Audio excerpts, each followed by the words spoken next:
Mujeres privadas de libertad, adultos mayores, discapacitados, inmigrantes, diversidades sexuales, niños, niñas y adolescentes. ¿Qué tienen en común? Más riesgos de sufrir violaciones de sus derechos, sobre todo si a esto se le suma el factor pobreza.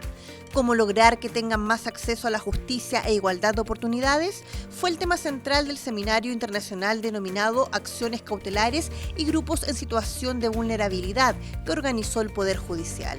No solamente hay un problema de falta de recursos, que es real, también muchas veces tenemos falta de voluntad para preocuparnos respecto de la situación de vulnerabilidad, porque no nos toca, porque no la vemos, y desde ese punto de vista hay un tema de responsabilidad social en el asunto que no solo es económico, sino que tiene que ver con una opción por la vulnerabilidad y por tratar de que esas personas no queden bajo la línea de flotación de los derechos y en definitiva emerjan de eso. El encuentro fue inaugurado por la subsecretaria de Derechos Humanos Daniela Quintanilla y por el ministro de la Corte Suprema Mario Carroza, quien destacó la importancia de las acciones cautelares para tener una justicia efectiva y equitativa. Además, contó con la presencia de una experta internacional. Yo creo que estamos trabajando ambos países en una dirección que es la correcta. Evidentemente, los sistemas judiciales pueden variar o pueden ser diferentes, pero yo creo que hay una conciencia en países avanzados como Chile, como es España, en el que hay que trabajar sobre estas materias. Y yo creo que no existe tanta diferencia, es decir, no existe una diferencia.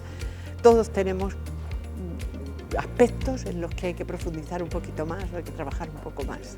Otros expositores fueron el ministro de la Corte Suprema Manuel Antonio Valderrama, el integrante del Tribunal Constitucional Raúl Mera y la académica Marcela Aedo, quien recordó que las personas privadas de libertad son las grandes olvidadas, sobre todo las madres.